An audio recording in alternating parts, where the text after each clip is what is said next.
दीर्घ 7 मास पर बदर अवसान घटिला। शेष में कविसूर्यनगर अध्यक्ष दायित्व नेले उपाध्यक्ष विक्रांत कुमार साहू। गंजाम जिला कविसूर्यनगर एनएसी रे अध्यक्षा एस लक्ष्मी सेठी विरोध में 16 काउंसिलर अनास्था आनिबा परे गत 17 मार्च रे अनास्था भोट रे अध्यक्षा को हटाइबा परे आज ओडिशा सरकार गृह और नगर उन्नयन विभाग पक्षरु गत 4 एप्रिल 2025 तारीख चिठी नंबर 7708 ELF 33/2025 प्रकार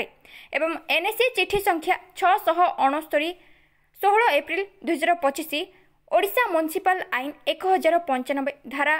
89 क प्रकार कविसूर्यनगर एनएसी रे उपाध्यक्ष विक्रांत कुमार साहू भारप्राप्त अध्यक्ष दायित्व नहीं। एही अवसर में आज कविसूर्यनगर एनएसी रे स्वतंत्र काउंसिल बैठक अनुष्ठित हुई सरकार आदेश क्रमे दायित्व नहीं जना जायछि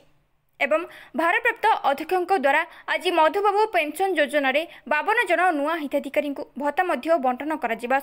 2025-26 आर्थिक बजेट और एक्शन प्लान मंजूर कर सरकार निकट को अनुमोदन पर पठा जाइथिबा विक्रांत साहू सूचना दैछन्ते। कुमार साहू कविसूर्यनगर विज्ञापित अंचल परिषद उपाध्यक्ष मु तो कहि एटा 1 मास ना दीर्घ अगस्ट मासटू आज पर्यंत आमर एनएसी अचल अवस्था हो आसला कहीं एनएसी कौन मौलिक सुविधा भी हो पार नाला कौन कार्यकारी हो पार नाला आज आम सरकार पाखे जनवा पर दायित्व पुणी थे आम सब काउंसिलर नेतृत्व देते आमको देते एनएसी जो कार्य गुड़ा रही जाए ये जो जिते दिन रहा आम से दिन केमती पूरण करूँ से आम लिखी देते आमको सरकार से राजी ही काम निश्चित भाव आम जो दीर्घ 1 वर्ष पाखापाखि है जो बंद होगी अच्छे आम यही वर्ष केमती भी से द्विगुण कार्य कर समस्त पाखे पहुँची पार समस्त कि भाव कविसूर्यनगर उन्नतिमूलक कार्य हो पार से दृष्टि देवु। पूर्वतन एनएसी अध्यक्ष वर्तमान 2 नंबर वार्ड काउंसिलर देखु यही परिषदर जो अध्यक्षा थिले तांकर कार्यकलाप पर असंतुष्ट हो काउंसिलर मान एकत्रित ही अनास्था प्रस्ताव आनी से अनास्था प्रस्ताव मध्य सरकार द्वारा सरकार गृह नगर उन्नयन विभाग द्वारा मंजूर हो सारी से अनुसार आम मान पाखक चिठी आसी सारी एवं परिषदर अध्यक्षा पद भी वर्तमान खाली पड़ी। ओडिशा म्युनिसिपल एक्ट 1950 धारा 89A प्रकार